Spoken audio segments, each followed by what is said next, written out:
Hello বন্ধুরা, কেমন আছো? আশা করি ভালো আছো। আবারও নিয়ে চলে এলাম নতুন একটা ভিডিও। ভালো লাগলে লাইক কমেন্ট করবেন আর সব বন্ধুদের কাছে ভিডিওটা পুরোপুরি শেয়ার করে দেবেন। পুরোপুরি ভিডিওটা দেখবেন, টেনে টেনে দেখবেন না, তাহলে কিছুই বুঝতে পারবেন না। যেতেই হোক, দেখতেই পাচ্ছ এখানে আমি সবুজ ফুলকপি নিয়ে নিয়েছি। এই ফুলকপি খাওয়া খুবই উপকারী, ডায়াবেটিসের জন্য ভীষণ উপকারী জিনিস একটা। আমরা তো সবসময় এমনি সাদা ফুলকপিগুলো খাই, কিন্তু সবুজ ফুলকপি খেলে পরে ব্যাপক উপকার হয়। পেটের দিক থেকে পেটের রোগ সেরে যায়। আর তারপরে আমরা বাজারে অবশ্য সবসময় ওঠে, কিন্তু ভালো লাগে সবুজ ফুলকপি যেভাবে রান্না করবেন সেভাবেই ভালো লাগে। অবশ্য মাছ না দিলেও চলবে, শুধু নিরামিষ তরকারি করবেন। আদা জিরে বাটা দিয়ে কিভাবে করবেন একবার দেখে নিন, তাহলে বুঝতে পারবে। আমি এখানে সবুজ ফুলকপিটা কেটে নিয়েছি, আলু কেটে নিয়েছি ডুমো ডুমো করে। দেখে মনে হচ্ছে কি যেন কী একটা কেটে নিয়েছি। ফুলকপিগুলো কিন্তু দারুণ লাগে খেতে, টেস্টই অন্যরকম। মানে সাদা ফুলকপির থেকে এই ফুলকপির টেস্ট পুরোপুরি অন্যরকম।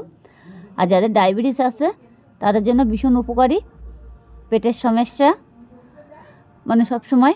যাই হোক, আমি এখানে কড়াই বসিয়ে দিয়েছি। কড়াইতে এবার আমি তেল দিয়ে দেব। কড়াইটা আমার অলরেডি গরম হয়ে গেছে, এখন আমি তেল দিয়ে দিচ্ছি। এই যে, আর এই ফুলকপি ভাজার কোনো দরকার নেই, আর কোনোভাবেই এই ফুলকপিগুলো ভাজতে যাবেন না। ফুলকপি ভাজলে পরে ফুলকপির কোনো টেস্ট থাকবে না। এই সবুজ ফুলকপিগুলো এমনি সাদা ফুলকপি ভেজে রান্না করো, সেটা কোনো ব্যাপার না, কিন্তু এই ফুলকপি কোনো ভাজার দরকার পড়ে না। যাই হোক, আমার তেলটা অলরেডি গরম হয়ে গেছে। আমি তার আগে একটু আদা ঘষে নিয়েছি একটা পাত্রে। আদা জিরে বাটা দিয়ে ফুলকপিটা রান্না করব। আমি একটু জিরে ফোড়ন দিয়ে দিলাম। এবার আমি একটু আদা দিয়ে দেবো। এবার এই যে আদাটুকু দিয়ে দিচ্ছি। আদাটা দিয়ে আদাটাকে ভালো করে আমি ভেজে নেবো, যাতে কাঁচা গন্ধ ভাবটা যেন না আসে। আমি 3টে লঙ্কা দিয়ে দিয়েছি। আপনারা যেমন লঙ্কা খাবেন তেমন লঙ্কাটা দেবেন, একটু বুঝে শুনে দেবেন, যাতে ঝাল যেমন খায় আর কি। আমাদের ঝাল অবশ্য কমই খাওয়া হয়, তাই 3খানা লঙ্কা দিয়েছি। এবার দিয়ে আমি যে সবজিটা কেটে রেখেছিলাম, সবজিটা নিয়ে নিচ্ছি। এবার আমি একটু জিরের গুঁড়ো দেবো। জিরের গুঁড়োটা তেলের ওপর দিলে কী হবে, কাঁচা যে গন্ধ ভাবটা সেটা লাগবে না। জিরে গুঁড়োটা দিয়ে দিয়েছি, একটু তেলে ভেজে নিচ্ছি। জিরে গুঁড়ো দিয়ে ভালো করে এটা ভেজে নিতে হবে। এবার আমি ফুলকপিগুলো ঢেলে দিলাম। আলু আর ফুলকপিটা কেটে রেখেছিলাম সেটা আমি দিয়ে দিয়েছি। এবার এটাকে ভালো করে একটু ভেজে নিতে হবে। এবার লবণ হলুদটা যেটুকু দেওয়ার মতো সেটা দিয়ে দিতে পারো, অসুবিধা নেই। এবার এটা যেটুকু আমি একটু ভালো করে একটু নাড়াচাড়া দিয়ে নেব, যাতে পুড়ে না যায়। আর এটা কোনোভাবে ভাজতে যাবেন না, ভাজলে কোনো টেস্ট থাকবে না, আর খাওয়ার মজাটাই আলাদা। সবুজ ফুলকপি এভাবেই রান্না করলে আদা জিরে বাটা দিয়ে, চাইলে আপনারা মাছ দিয়েও খেতে পারো, কোনো অসুবিধা নেই। কিন্তু সাদা ফুলকপির থেকে এই সবুজ ফুলকপিগুলো টেস্টই পুরোপুরি অন্যরকম।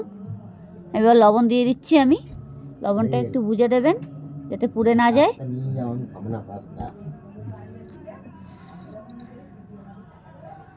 লবণটা একটু বুঝে দেবেন। এবার আমি একটু হলুদ দিয়ে দিচ্ছি।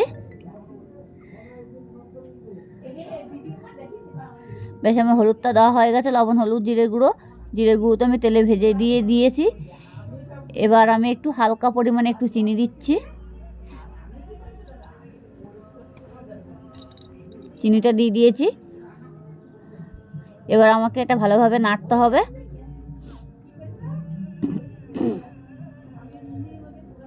এটা পুড়ে না যায় সেইভাবে একটু নাড়াচাড়া দিতে হবে। আর এটা কোনোভাবে ভাজতে যাবেন না। ফুলকপিগুলো তেলে দিয়ে আলাদাভাবে যে ভেজে তুলে রাখবেন, সেভাবে ভাজলে হবে না। ভাজলে তাহলে মানে ফুলকপির কোনো টেস্ট থাকবে না, টেস্টটাই পুরোপুরি আলাদা হয়ে যাবে। আর ভীষণ উপকারী, ব্যাপক উপকারী এই সবুজ ফুলকপিগুলো খেলে পরে।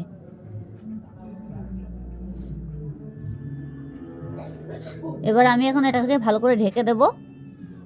কিছুক্ষণের জন্য ঢেকে দিচ্ছি। চলো, আমি আবার কিছুক্ষণ পরে আবারও ফিরে আসছি।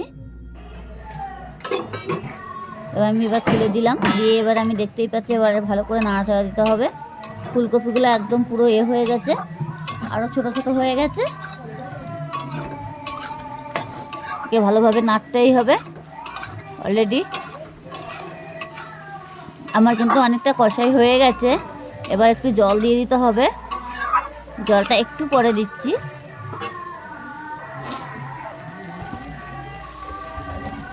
কিছুক্ষণ পরে এবার জলটা দিয়ে দিলাম।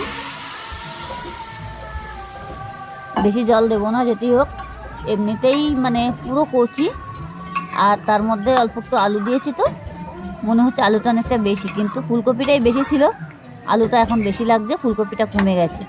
যেটি হোক এটা মানে কষাই করার সময় ফুলকপিগুলো এরকমই হয়ে যাবে। এবার আমি আবারও ঢেকে দেব, ঢেকে দিয়েছি। কিছুক্ষণ পরে আমি আবারও ফিরে আসছি।